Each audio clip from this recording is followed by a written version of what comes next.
On va expliquer dans cette vidéo comment faire pour savoir si une affaire qu'on t'a proposée marche ou ne marche pas. C'est très simple. Je me suis assis comme ça, tu dis pas que je te donne le tournis. Alors, réfléchissez simplement. Quand en France, il y a un contrôleur fiscal qui vient de faire un contrôle de ton magasin, qu'est-ce qu'il fait? Il prend une chaise, il s'assoit, une journée, lambda, une feuille, un stylo et il note. Faites la même chose. Là, on revient sur le cas de la nana qui voulait vendre 200 000 € son magasin. Mon pote, il vient, il me dit, ouais, ça fait 350 000 dirhams par mois. Ça fait 10 000 dirhams par jour. Eh bien, tu prends une journée où tu t'assois, ou une demi-journée où tu t'assois. Le magasin, il fait 10 000 dirhams, tu t'assois une demi-journée, tu vas noter au minimum 3 000 dirhams. Et tu notes qui est rentré. Et tu jettes un coup d'œil, qu'est-ce qu'il a pris. Tout simplement, pas très loin de la caisse, tu vois. Tu notes. Tu écris, par exemple, croissant, chaque fois qu'il y en a un qui prend, tu prends un petit trait. Ça, chaque fois qu'il y en a un qui prend, tu fais un petit trait. À la fin, tu as compté le croissant, il est à 7 dirhams, multiplié par 100 croissants. Ça. Tu vas avoir un ordre d'idée du chiffre d'affaires.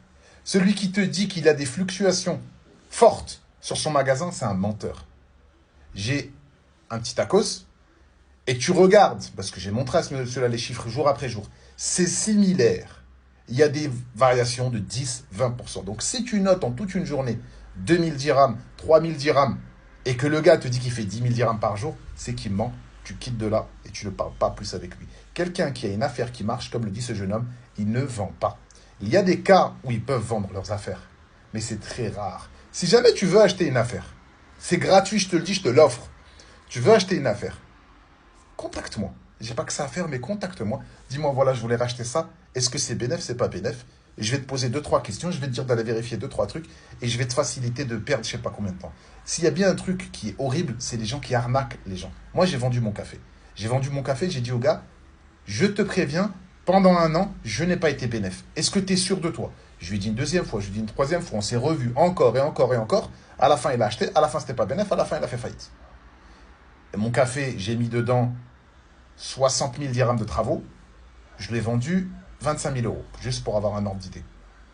Donc voilà.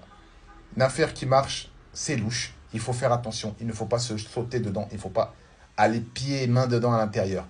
T'as tiré le bouc d'eb, on ne le dira jamais assez. Il n'y a que quand tu as la dalle que tu te fais arnaquer. Quand tu réfléchis et que tu y vas doucement, tu ne peux pas te faire avoir.